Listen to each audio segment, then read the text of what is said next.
So I'm Ramsey McPhillips. Most of you know me, but I see a bunch of faces here who are new. I'm the president of Zero Waste McMinnville, which is a title I really don't deserve because I do the least of everyone in this organization.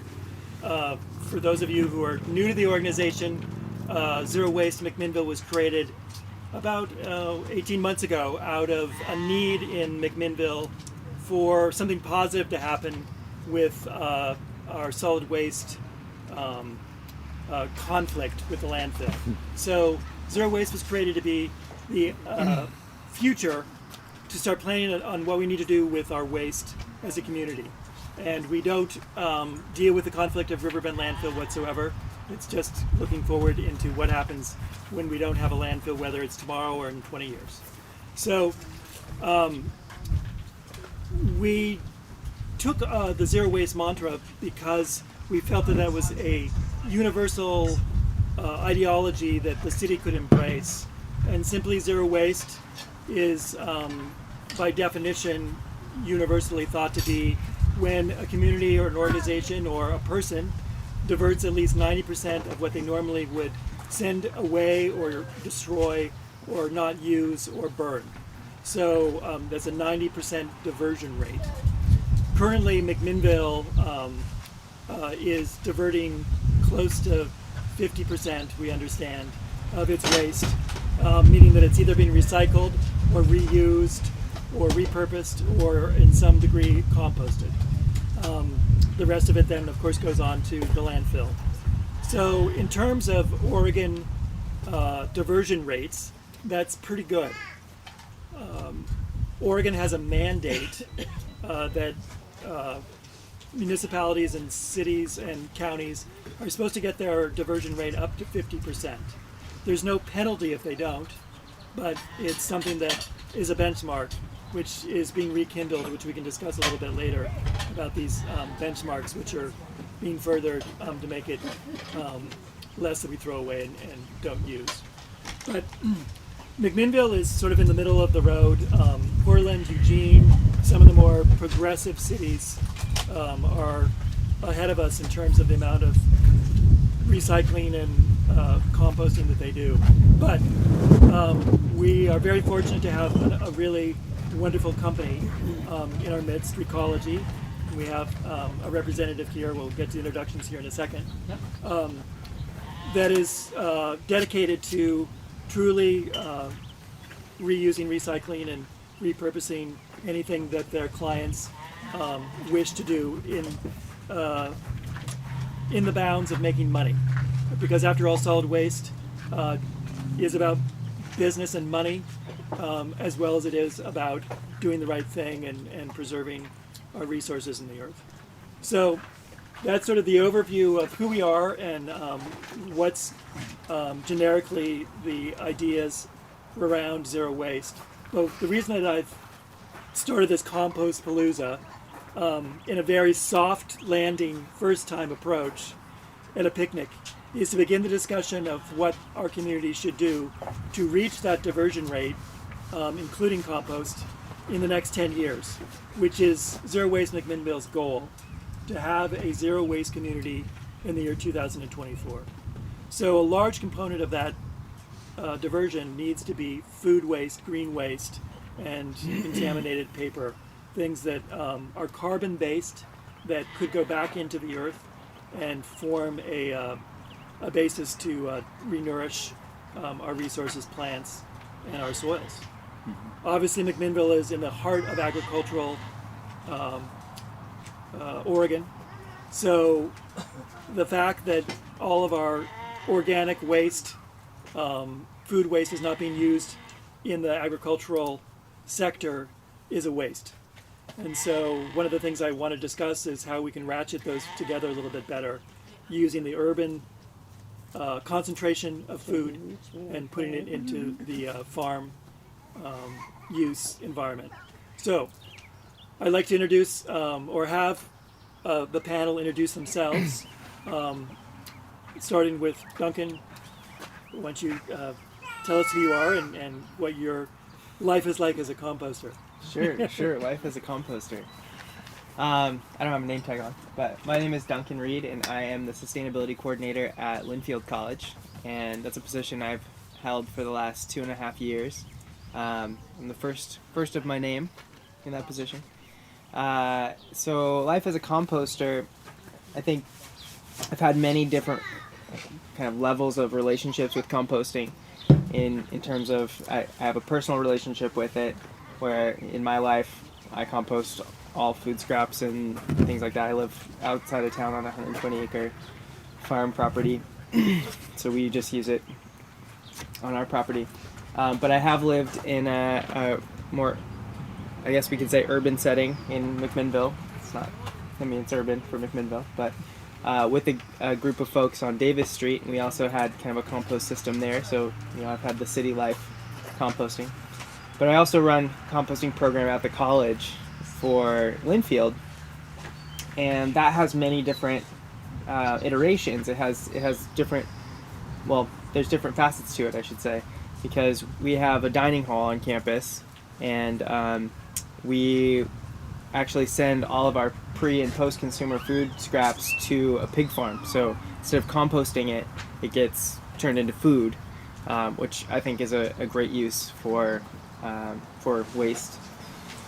And then we also have been partnering with Recology and working with them to think about what we can do for on-campus apartments and also residence halls. So we've been developing the infrastructure, mainly compost bins that we check out to the students, and we found that that's a better model because we did test run actually some public composting areas on campus, and those were contaminated every time. And so we do have people go around and pick out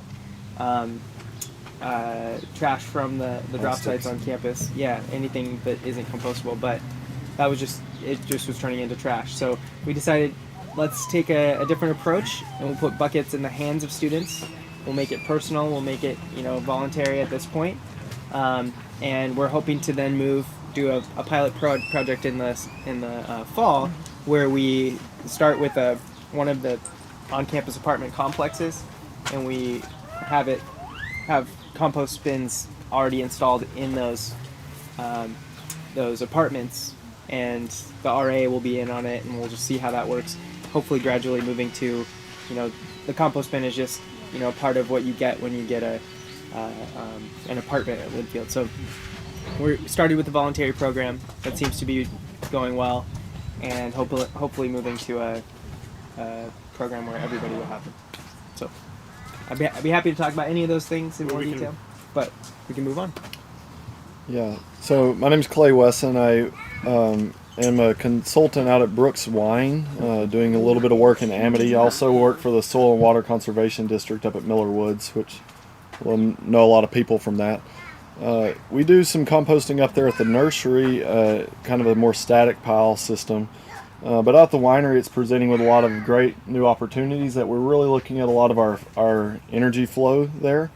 In a lot of ways, we're looking to get LIVE certified, which in the vineyards or wineries, that stands for Low Impact Viticulture and Enology. And they actually look at everything. They look at your waste stream, they look at your recycling, what happens to that, your composting. And currently out there, I use 3 methods. One, I use a compost pile that we keep to national organic standards with manure. We also do another system called Bokashi, which is kind of it's an anaerobic system where you take the oxygen out and it's still kind of compost. It's another topic for another day. But then the big thing I'm working with now that I really enjoy is vermicomposting, working with worms. So we're having a large dinner there tonight of 45 people, and so I had to get extra buckets, and that we're going to add to the worms later tonight or tomorrow. And that's a little trickier than sometimes the regular composting. There's certain things you can or you can't add. But what's more exciting right now for me is that the waste that you get, or the worm castings, is incredible fertilizer. And so I'm using that in the garden pretty much weekly. And so it's just a great thing. And the system we have now, I'm getting about a 5-gallon bucket full of castings every week or every other week. So I can get castings, use them, and just keep feeding the bin with the food we're taking out of the garden. So it is that closed loop. yeah. So anyway, thanks. Dale? My name is Dale Deeman. I'm associated with the community garden here at Parkview. I run the pantry. And I guess my experience with my composting is basically I use just a big bin to hold whatever people volunteer, grass clippings. I have a source for horse manure. And I just basically use it as a holding place for basically what I consider organic matter just to be put in my garden. After the garden's done in the fall, I take what's in there and basically just spread it in the garden and rototill it in. And so basically my composting is I let the microbes in the soil work on it and basically compost, and it's ready for spring and the next year. So that's just a simple way of composting. It doesn't have to be really complicated. But since my source is only to raise the best plants I can in my garden, I keep it as simple as I can. So that's mine. Ilsa? My name is Ilsa Purse, and I'm president of that organization we're not going to talk about today. And so I live on a lot of lands, and we've been composting for since day one. I have a cedar worm box that we've had for 20 years. My dilemma is when I pull the castings out and I take worms, I feel guilty. I'm taking them away from their families, and what do I do with all these worms that are in all the worm castings? I realized that I've been sort of a fanatic about garbage long before I moved here, which is weird. I lived in Berkeley, and I remember everybody in Berkeley was thinking it was the world's biggest joke when the garbage company in 1980 something had a contest. They went through people's garbage and they gave prizes to people who didn't throw anything out that could be recycled. And this was a long time ago, and people thought that was crazy. And I realize now how far ahead of the curve they were. Berkeley, and yeah, well, Berkeley. But it was the city garbage company that did that. And they paper and this. So I've been recycling kind of like a fanatic for a long time. And I'm a little embarrassed because people have told me they don't like having me come into their kitchens because I can see all the things they are doing that they shouldn't be doing. And I have a friend who lives in the West Hills of Portland. I was at her house on Thursday, and they have those fabulous brown buckets from the Portland collection people, and she gets to compost. So she can throw her paper towels in and all this stuff. It's really fabulous, and it's made her, she just loves it. But here I am getting ready to put my garbage in her thing, and I'm picking out all the little stickers that come on produce. And she just said, "Oh, you've read that article too?" I said, "Well, yeah, because down in Corvallis, when we went on that tour, remember they were years ago, they were talking about those little plastic stickers that tell you your produce is organic will never go. They will be there through the millennia. So, when you get into composting, take those little stickers off because the worms don't like them. The chickens don't like them. And we have chickens. Ramsey and I were just talking about how I think probably if every person in McMinnville had to have 2 chickens, you would cut down amazingly on the food scraps that go to that other place. Because chickens love to eat stuff. They love to eat slightly old tofu. They'll eat spaghetti. They run around with it hanging out of their beaks. And so chickens are like the most, that would really be a fabulous thing if everybody was encouraged to have a chicken or 2 chickens. Because they really eat up a bunch of stuff. They're fun to have. They keep you laughing. So I like to watch it all disappear. And can you use the chicken poop in your fertilizer? Yeah, because you put that in a pile with some old leaves and stuff. You let it sit for a while. Yeah. And then, we have so much dirt we can't use it all because of leaves and chicken poop and the straw that they scratch around in, and they're really terrific. So maybe that could be a little zero waste thing where you could start getting chicken culture going, because they're pretty handy. They are, and then you get eggs. But I know, you were talking about the state recycling goals. I just saw a thing in the resource recycling listserv or whatever that thing is called that I get. The state of Florida, of all places, has a goal of getting to 70% recycling by 2020. That's really soon. So that's a pretty high goal for a state that doesn't believe in climate change. Well, some of the issues relating to these diversion rates are pure economics. Right. So, for instance, I once heard Bloomberg, when he was mayor of New York City, say, "Well, Texas has cattle, New York City has trash," and he said, "I'm going to turn Well, he was right. our trash into cattle. Right. I'm going to make money from it." And at that point, their diversion rate literally was like 12 or 14%. Nothing. It was just outrageous. Yeah. And so he hired a whole team of sustainability people because they were exporting their garbage into Pennsylvania and onto barges, and that infamous landfill, Fresh kills. Fresh Kills is gone. Right. Staten Island, that's all closed up. So he realized, that there was money to be made. Plus, there was a need for it because the garbage rates were just skyrocketing because of the export necessary to take it into these adjoining states. I mean, Pennsylvania is a trash state. There's more dumps in Pennsylvania than you can imagine. New York trash goes to Ohio too. Yeah, I mean, it So, goes but far and New wide. York, but New York City is starting food composting. Can you imagine? They've got 100,000 apartments in New York now, where people are collecting food scraps. Right. And they're This doing- is a pretty huge. Before we city. get to that, let's hear from our really last great. panelist, Nick from Recology. So I'm Nick Heiser. I am the operations manager for Recology Organ Compost here in McMinnville. I also oversee Almsville. My relation to composting is kind of more on a larger scale. Currently in MAC, given year, we recycle about 23,000 tons of yard debris.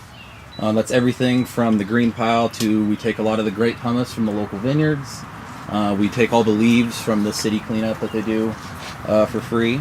Currently in Almsville, we're up to about 32,000 tons a year, so that's even a little bit larger yet. Our goal is kind of to be further, kind of push further education for composting. What can be composted? What should you be doing to help us out when it gets to us? A lot of times that we do receive any kind of, whether even as a type 1, which is just regular residential, we do have contamination in that. Kind of educating people what should be going in there. We're currently working on a pilot program with McMinnville School District for a food waste program. It's very, very small. I think we receive like 1.7 tons a week. Which schools? McMinnville High School right now. Just the high school? Just the only one we're doing. Very, very small pilot program. The reason why we want to ease into this is not only the food waste portion of it and possible odors that could come from that. With this small amount, we're not worried about that, but the compostables. So a lot of the times, you buy something and it's compostable, for instance, a plate. The thing that they don't tell you is degradation time. So we process compost in about 95 to 100 days. We can take it in as grass or limbs or whatever it is, process it, and actually sell it as a certified, stable, tested compost. Degradation, though, on average is about 120 days. So if these compostable units are not breaking down in time, they're ultimately coming on the back end of the system. So they're not going through their whole process. And in Almsville with our air system, we're actually producing compost in 50 days. And when you say back end, that means the landfill? Not the landfill necessarily. Some sites, yes. Our site in McMinnville, what happens on the back end, it just goes back through the process. Yes. The problem with that, as you were bringing up, business standpoint, now we're reprocessing material twice. It does hurt, the bottom line. However, it does get reprocessed and it eventually does break down. But it takes ultimately 2 tries to do that. I know down in California, a few of our sites are working with GLAD actually on some new and different ideas. What can they do to help us out on the back end? Because a lot of things that say they're compostable may take 15 years. Exactly, and that's the thing. There's no set bar really around these people or around these companies as to what is compostable. There's no set parameter saying, well, it needs to be within 100 days or it can't be classified as that. So that's something that we are working on. And the thing about compostable is that if it's made from a corn product, it is required an enormous amount of water to grow the corn. It has required a tremendous amount of fuel to run the tractors and chemicals up the wazoo. Yes. So the whole compostable plastic thing is if you look at the life cycle of it, it's not carbon neutral by any stretch because of the energy it takes to grow the corn. So that's, you're getting into the weeds on that kind of stuff, but it's also what a person from that other company did use a really great expression called feel-good recycling. And that's when you think plastic clamshells. It may say recyclable, but maybe there's one place in America that takes it. So Exactly, yeah. the whole plastic thing is really astonishing. And when we did Turkey Rama, whatever that was, the Alien Days, and everybody was saying, "Oh, compostable forks," and no, it's plastic. And forks are up to about 350 days Oh, for degradation see? before because they require a lot of heat. right, because you don't want it to dissolve while you're Exactly. eating your food. They have to make it sturdy. And a problem GLAD did, they ran a pilot program with the new trash bag, and the problem they were having, if you didn't take the trash bag out within 6 days, it would fall apart in the bottom. So when you lifted it up, if you had any kind of moisture in there, it already started breaking down. So it's kind of trying to find the happy medium, and I understand it's difficult for these companies to try to do that, but on our end, that's the difficulties that we're presented with when it comes to that. Well, when you guys get that rigid, clear plastic like that salad grains come in, where does it go? If somebody puts that in their commingle, That goes through that doesn't come out to the compost portion of it. That'll go into our recycling center, so that gets put through a process, and it'll actually go up to Portland on a sort line. And then that goes through its own life cycle, basically. so but there is something that Recology does with that rigid plastic. Absolutely. I don't think we just started a styrofoam program too. I don't think there's almost nothing that we can't recycle almost. We're kind of shoring up the loose ends. I just attended the statewide Association of Oregon Recyclers conference in Bend last week and attended a lot of different forums and seminars and so on. And one of the things that struck me was a young woman from Dow Chemical was there. And she talked about a project that she had just done a pilot program in Citrus Heights, California, called the Energy Bag. And what it consisted of was that Dow Chemical supplied purple plastic compostable bags to go into the commingling bin for residents to put that kind of plastic in, the kind of plastic that we cannot now put in our commingle, and then the hauler would take it from there and do something with that. So there would be a bag within the commingling bag with all that plastic in it, and the partnership was then with the hauler to make sure that that rigid kind of plastic or whatever kinds it was got to the proper place. And I went up and met her and talked to her and got her contact information and asked her if there was any possibility for McMinnville to be her second pilot. And she was very positive about that, asked me what the population of McMinnville was, and said that it would really depend on our relationship with our hauler and what they would be willing to do with it, So that's a conversation I want to have with somebody. Yeah, and that I don't want to get into that. That's not my portion of it. That'd be probably a Stemler question, of Fred Stemler. Fred was there. Fred was there. So I'm not sure, in regards to that, what they would do. Currently, plastics like that do just go through our regular MRM, they call it. Recycling, the commingle process that goes through that lifespan. I know the main thing that we can't recycle, but it ends up in the system is plastic bags that you get at the store. Those are things that companies, our buyers actually will dock us price for that. The reason for that, it gets tangled around their conveyor belts, and it is a very tough thing to recycle. And it's so light. Then how do you justify a haul? One of ZeroWaste projects in the fall will be ban the bag. Exactly, and that's how it ultimately should end up. So the reason that I think that this has an upside and a possible success rate is because of the diversity in McMinnville of who we have. This incredible college, we have a great hauler who's really dedicated to providing the service that's known nationally for really being progressive in this area, a leader. We've got these agencies and organizations which are truly green and trying to work with what they have to do, and certainly the wine industry is a powerhouse driver of the economy that is beginning to, I believe, show its muscle and gather together a little bit more. And I think it's imperative that the wine industry really take up the mantle of being coalesced with taking care of the waste in a sort of a group effort.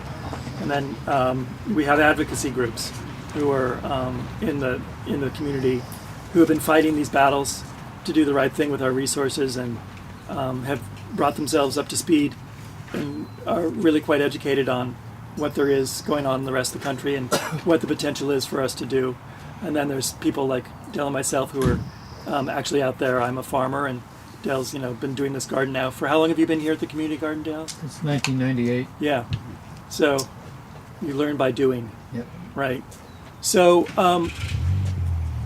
I didn't want this to be a highly technical forum. I really wanted just everyone to meet each other and to begin the process. But what I did want to discuss is what people feel in terms of organizing the community we could do. There's a number of possibilities. I've stressed that I believe that there should be a partnership between agriculture and the waste system. I really feel that a large slice of the pie of our waste could be utilized by the agricultural industry. But that needs to be organized. But do you all have any other ideas where you feel the lowest hanging fruit in terms of organizing and getting to a 90% diversion rate could happen in the next 10 years? And Nick, I'll start with you. I know you're not the political angle of Recology. Mm-hmm. You're the guy who's really in there in the trenches doing the work at the facilities and everything. But do you see in the next 10 years this being possible in the McMinnville community? I see it sooner than that, honestly. Being involved with Almsville area, so that's the Salem area. We also deal with Metro. Metro hauls into our Almsville site. Even in North Plains, a lot of Metro stuff comes there. It seems like McMinnville's more accepting to take these challenges on and and ultimately want to push themselves to do that. It's a very unique community that we have here, and people are more, I don't want to say driven, but they care a little bit more than other areas, and we've already seen it in the more recent years. For instance, the contamination in McMinnville. If you go look at the feedstock that we have versus the feedstock that we get from metro areas in the North Plains site, night and day difference. And that was just from a little bit of pressure and education to the local community. So I think it's just that people maybe take a little bit more pride and are more accepting of these new obstacles, basically, and they kind of want to challenge themselves to do those things. So I think 10 years is a stretch, honestly. I think that's way too far out. I think they could do it in 5. Well, bagging the ban is something that's going on across the state, Yes. and a number of municipalities have already taken it up, and we've been approached by the people who are pushing that cause to have McMinnville be the next city to work with a political entity to ban the bag. Is that something that you think would be beneficial to Recology? Absolutely, yes. Yeah. Be beneficial to Recology and the individuals that buy further on in the waste stream from us. Just describe just quickly, what the bag does in the recycling world. I'll start on the recycling world of it. The bag, the reason why a lot of people first don't recycle the bag, the market's not quite there. There's a small niche. The problem that really comes down to is the hauling portion of it. It's hard to get a full, when you have a 30-ton truck that's only maxing out at 9 tons full of bags, all of a sudden haul fees go up. Further on down the waste stream, it does tangle up quite a few of the conveyor belts. It poses a lot of problems at the sort lines. And not only that, if you were to see a truck going down the road that may have paper bags in it, even with the truck tarped, or plastic bags in it, even with the truck tarped, you They're might see flying it. out. Exactly. Go through the So bales now and all of a that. sudden we're trying to get it to Portland, but half of it ends up on I-5 on the way to Portland. In the compost world of it ultimately comes down, it doesn't break down. It doesn't, no degradation there. I do a simple thing when I have tours. We have one of the grinders running, and I have someone throw a piece of plastic through the grinder. And if you have one bag, the size of this that hits that grinder mill, all of a sudden it's 1,000 little pieces. So you start to see the issues that we have with it. Now we have further contamination in that, and no matter how many times we put that back to the system, that's going to be there. So it really clogs up the system for us as a whole. Yeah, they don't even want it at the landfill. I mean, Exactly. they would be happy not to have plastic bags Yeah. at the landfill because it screws up their equipment the same way it screws up your equipment. Mm-hmm. So according to them, they would be thrilled to have a plastic bag ban. Yeah. You know, that would be another feather in their cap. So There's really no somebody, benefit to it. yeah, there is no benefit except for the petroleum industry. Yes. I mean, and it's cheaper to produce. And you and I years ago when we went to that early on, whatever that was I don't remember, and that guy, somebody did the life cycle, the energy it takes to make a paper bag versus a plastic bag, and they're really, you know, they can do a pretty good job of convincing you that it's less energy intensive to make a plastic bag, and that's called the life cycle. Because the energy to make the bag, the energy to transport the bag, and then they get all the way up to the use. And then after that, they don't care. And so I went up to this guy and said, well, you're talking life cycle. How about we talk death cycle now? Now you have a dead plastic bag. What good does it do? What can you do with it? It will never turn to dirt.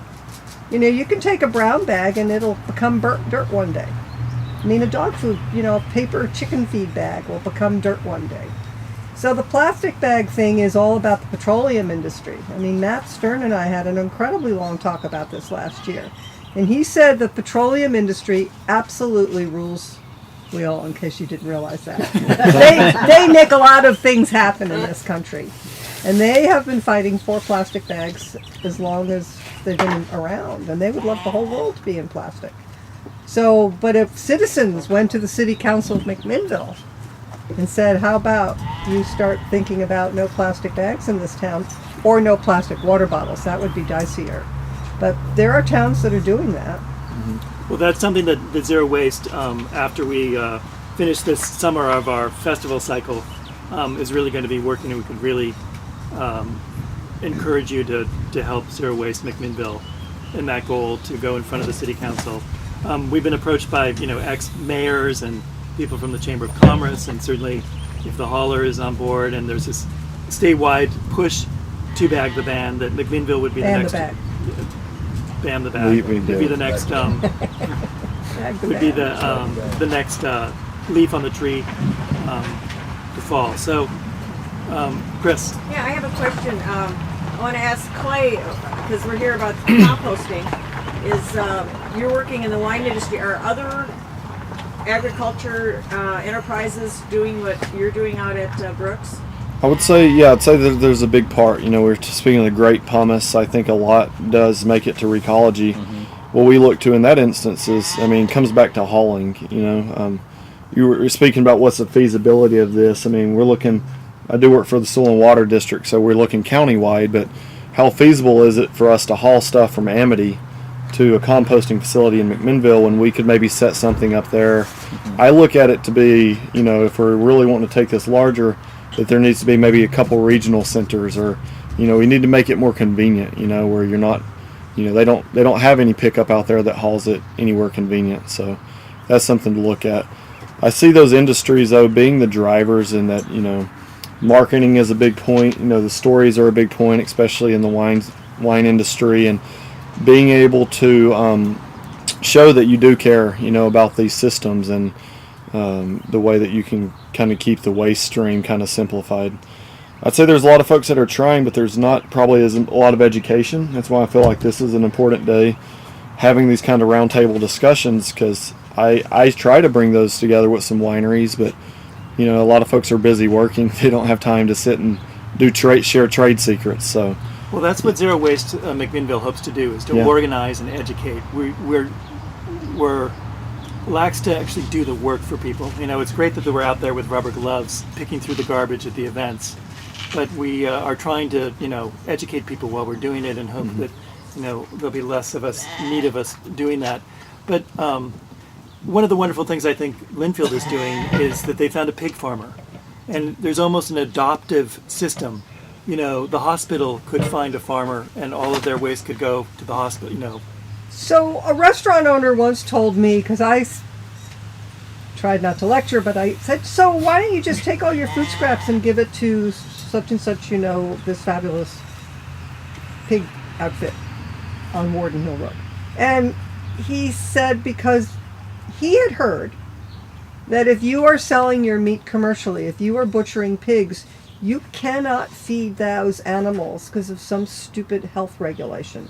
you can't feed an animal food scraps from a commercial venue, like, and it's probably is your pig farmer selling the meat commercially? Yeah. Well, they're feeder pigs, and they eventually make it to Carlton Farms. So they're not. It's not Carlton Farms. It's a smaller operation, and they raise them. I don't know exactly. So they're not selling direct. Maybe that's. They're not selling direct to consumers. They're selling to Carlton Farms, and then they finish them off. And So, Yeah, so so there's- as far as you know, that I mean, maybe we that just, sounds like we restaurant- just need clarification. Yeah, Yeah, so, maybe so we that's could what get Zero that, 'cause Waste that and would what be we need to fabulous. Have the move forward conversation. with is to clarify the game board so that everyone can get on board and take some responsibility that's beneficial to everyone. I mean, like, I as a farmer have this, innumerable livestock that make this big pile of manure. And I just fold in my kitchen scraps into that manure pile because it heats up, and that's, it's incredible because I'm using the manure eventually on my farm. But now I have a source from Recology. They have some of their I guess it's not Seconds, overs. Second, yeah, this sort of chunky stuff that they've taken the fines out, which they can sell. People don't want big chunky wood, but as a carbon source improvement in my soil, it's something that I'm adding now to my manure. I would love to be able to fold in a large source, say a hospital or a couple of restaurants or anything, but it needs to be organized so that, when Ramsey McPhillips goes on a whim and says, oh, I'm going to go to the hospital, 3 months later, he doesn't say, oh, that isn't for me anymore. It needs to be orchestrated a little bit more so that people take responsibility, and then when they're done, they can pass it on or the like. So that's what Zero Waste is going to try to do as an organization, is to set the template. And we'd really appreciate more, as we have these more discussions, what that template should look like and how it should function as a system, bringing that diversion rate, up, and the food waste not going to any landfill, which is basically what is making them smell. It's the carbon product. It's the food waste, the green waste, anything that was once alive that had a cell that's deconstructing in those big piles across the state are what you're creating the methane, the gases, and the smell. And the leachate. And the leachate. So, So you were talking about restaurants getting involved in this, and it occurred to me that maybe you're folding the food scraps into piles of poop, but that could be cow, all the dairies around here. Maybe every dairy would be willing to take right. a little extra food. I know that one of the CSAs currently has a relationship with the commissary and another restaurant, and they are their official, picking up the food waste. And as long as there isn't any money exchange, that we're not taking revenue away per se from Recology, and we're not in the business of making money or buying trucks, whatever, just sort of a one-off. We have to work this out with the hauler because there's franchise agreements and there's laws, and that's the sort of thing we need to get together as a group, make sure that we're not trespassing on anyone's turf or economy or purposes or future. We need to know what Recology is doing in the future, because I know that they very much want to get McMinnville going in this direction. So we need to partner with them, if not almost in some ways take second position, because the largest amount that's going to be collected is no doubt going to be collected by the hauler.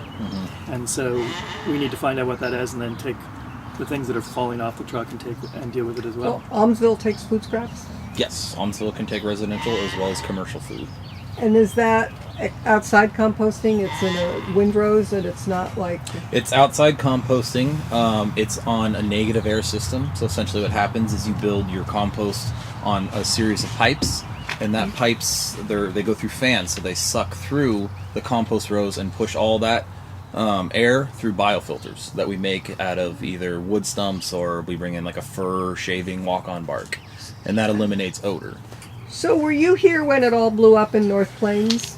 I was, yes, And I was. what went wrong there? Because that was something... Lack of infrastructure as well as process. So they didn't have that negative... They didn't. They do now. They have dumped about $7 million into that site to be completely negative air. And honestly, when you drive by now, I go to the site very frequently, and there is no odor. Okay. Any odor that was a huge causing, disappointment. any odor causing operations are done at night. Right. Yeah. And down in when we went to the site in Camp Adair, they had a really technical way that determined what they did, which was a wind sock. And I remember them saying, we look which way the wind is blowing. If it's blowing towards the people who live over there, we don't turn the piles that day. And sometimes it's that simple. It's yeah. really complicated. We do that in It was McMinnville. really technical. We do early morning operations. Uh-huh. About 3 a.m. we have an employee that shows up who does a lot of the odorous operations. Do you have a windsock? Yes, we do. We do a sock, or a little bit of dirt, Well, which way's the wind blowing? Makeshift You one. don't need a But, weatherman, right?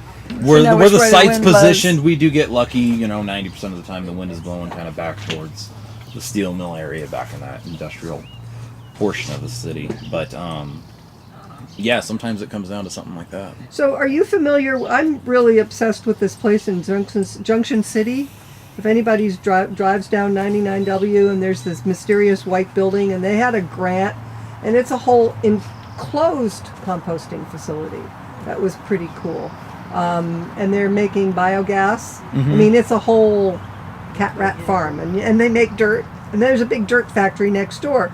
But it's really interesting because there's not much. It had a lot of fanfare when they opened it up, but it was a pretty neat thing of just taking food, and they're making gas, and they're making dirt, and they're making it essentially go away, and with fabulous byproducts. And I don't even think it was that expensive to set up. So, I asked the question, well, why doesn't everyone do it? Well, apparently it's really not super profitable. Well, Yeah. is Recology anywhere close to having curbside composting pickups? Like for just residential Residential. yard well, they do have that in McMinnville. I'm not talking Yeah, about. you're- I'm talking you mean about about a food compost food like waste. Portland, like food waste buckets. Oh, food waste buckets. That is talks. Once again, what first needs to happen is education to the public. What's going to be accepted that we don't want to just start You don't want rolling that forks out and exactly. And then all of a sudden all the compost operations get now. A lot of the times, the hauler doesn't think about it. As soon as it hits a compost site, now we have to deal with it for a couple months, at minimum. Sometimes you sit on the product for 5 or 6 months. So now we're having to deal with this product that is contaminated. So first is going to start as education to the public. And how is that happening in your view? Things like this right here. This is the best way to kind of get out to the public. And McMinnville, like I said, different community here in Yamhill County. They're more accepting of this. The metro areas where we see a lot of the increased contamination, and it's just the ease of it for them. And after enough citizens are educated and would be for it, is it something that the city council would need to mandate in order for Recology to actually put it into action? For like a metro area thing? Yeah, for Yes. McMinnville. Yeah. Oh, for McMinnville. Yes, definitely. I mean, the pilot programs are those are talked about with, the city as well as DEQ, and they're monitored very heavily. Right now, we have to submit reports every Friday night on what happened that week operationally. What did we do? What temperatures did we have? Moisture marks, oxygen levels that we had in each row. So it's a very heavily monitored thing, even at the pilot program. When it does get accepted, it's even heavier. So but how many years away do you think we are from having curbside buckets in McMinnville? It's really going to come down to the hauler. It's going to come down to Fred's side of the thing. I'm not sure where they're at in talks of that. The compost site is ready for that in a very minute amount. We could probably accept up to 10% food waste. With us being an open windrow system without the negative air, the thing we have to worry about is odor. When you do bring in food waste, odor does increase. But to haul that down to like the Omsil site, that they're ready now. We're already taking commercial food waste at Omsil. Oh, that's where you're taking the stuff from the high school, right? No, that is in McMinnville. The high school is in McMinnville. That's our very small pilot program that we're Are you slowly taking meat introducing. and cheese and Yes. oil? Yep. We can So take you're all putting that stuff in your bins at Greenlands? Really? Oh, only for the high school. Only for the high school. They have carts there that we come by with a particular truck that picks those up and drops them off at our site. And then our process does Not change sure from they're there. taking How do it we down, so deal with that when it gets dropped off? A lot of that changes then. Different mixtures. We got to hit a little bit different CN ratio mark that we need. Oxygen level has to change, moisture level has to change. All that kind of affects the windrow process as well. Yeah, and I would just add, and what he's saying, and I know what Portland, what they struggle with is that contamination Yep. component of the kitchen compost. That, I mean, I'll say that me and Duncan did live in a very conscious environment in a community house, and we would struggle with that with our roommates who are even on board of like, that's not compostable, don't put that in, that's not going to And break then it down. changes every 4 months. you know, Exactly. Yeah. It's like, and they And have to so re-educate, and you I don't know. personally, from a business standpoint, I don't blame them for not wanting to push that forward until we can get that. That And in the end, that's education, more exactly. work for you guys and more issues that you can have. Yep. So I think that education has to happen. You know, we have to get rid of the compostable forks that everybody will keep throwing in the bins, because at the end, that's your labor pulling that fork out. And ultimately, what we're trying to show people is it affects the final product that you're now going to get back Right. on the compost side of things, Right. and that's what we're really trying to show people is if this occurs, look at what happens on the tail end of it when you receive that product back as a finished compost. And there's a component of conforming in terms of the products. You know, like there's no reason why the community couldn't be educated that there are specific products that do work, and the hospital, the schools, the festivals, etc., could all get on board so that when these things do show up in the system, they're recognized, and there isn't like 4 different kinds of forks, and maybe one of them works. Yeah. You know, so that's something also that Zero Waste hopes to do, is to standardize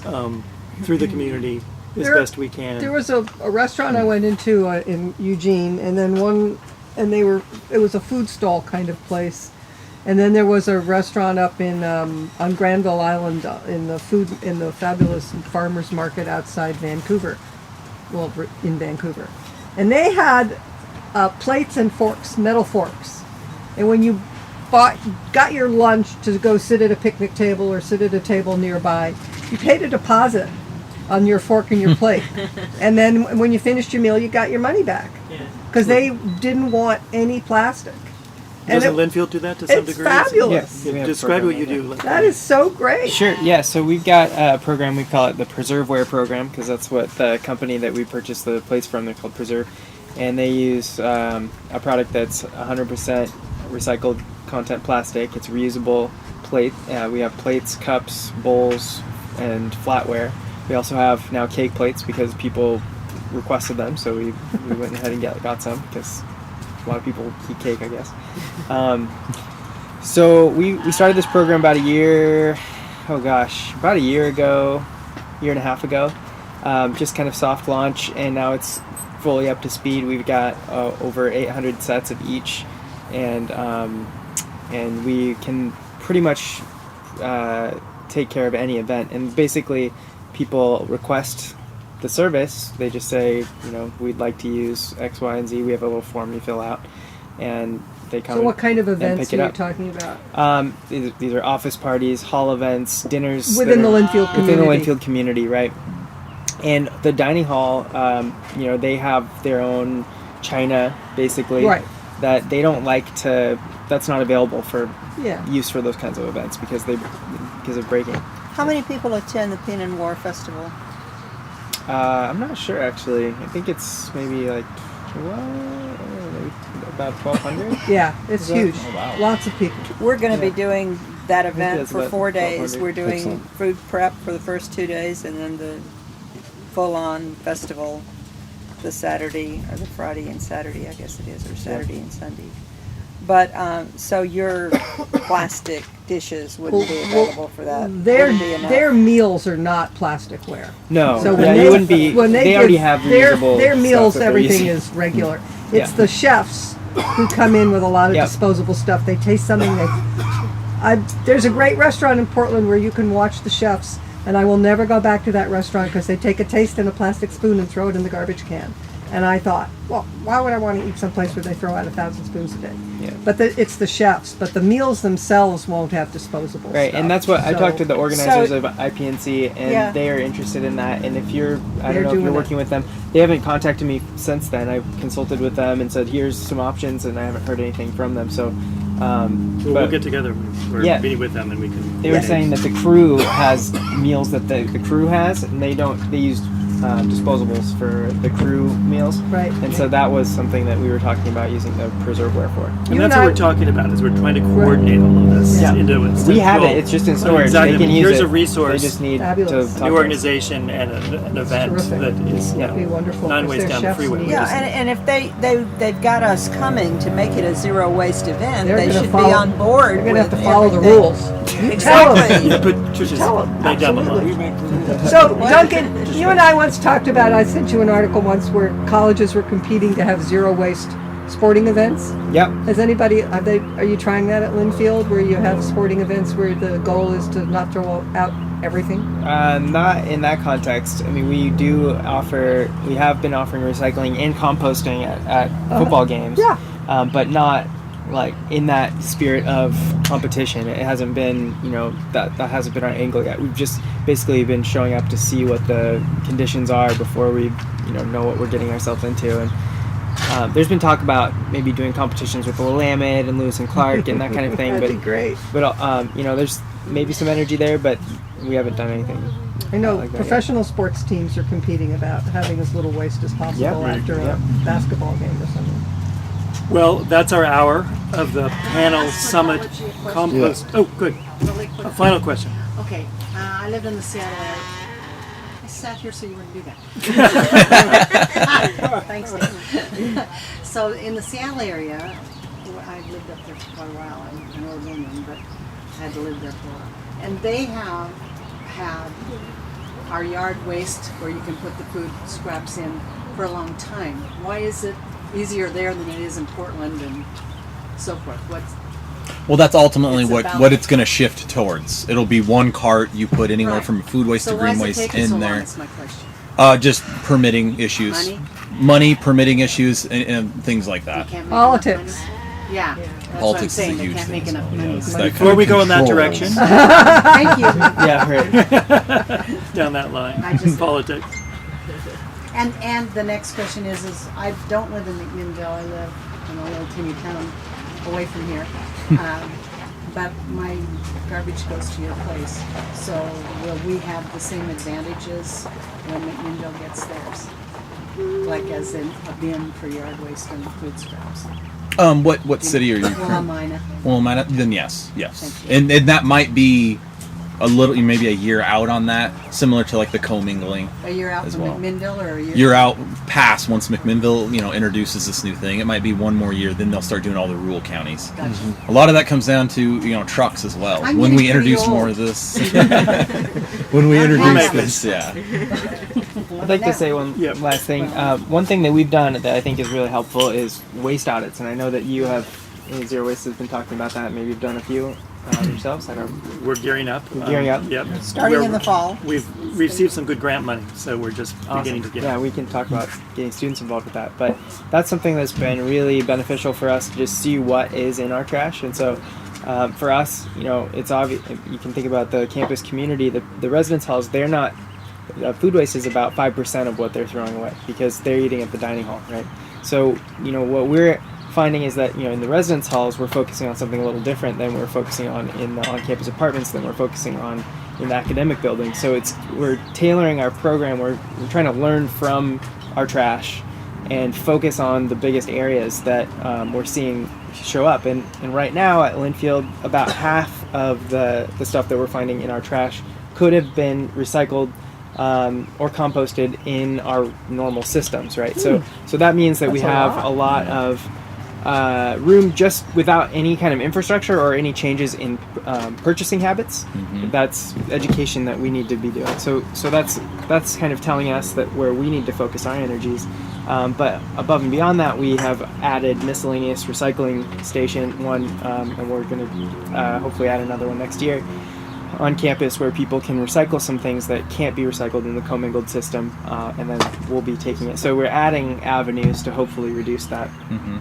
But ultimately what it comes down to, and you Zero Waste folks know this, is what you're purchasing and what you're buying. So if we're purchasing trash, then it's going to be trash. Trash in, trash out.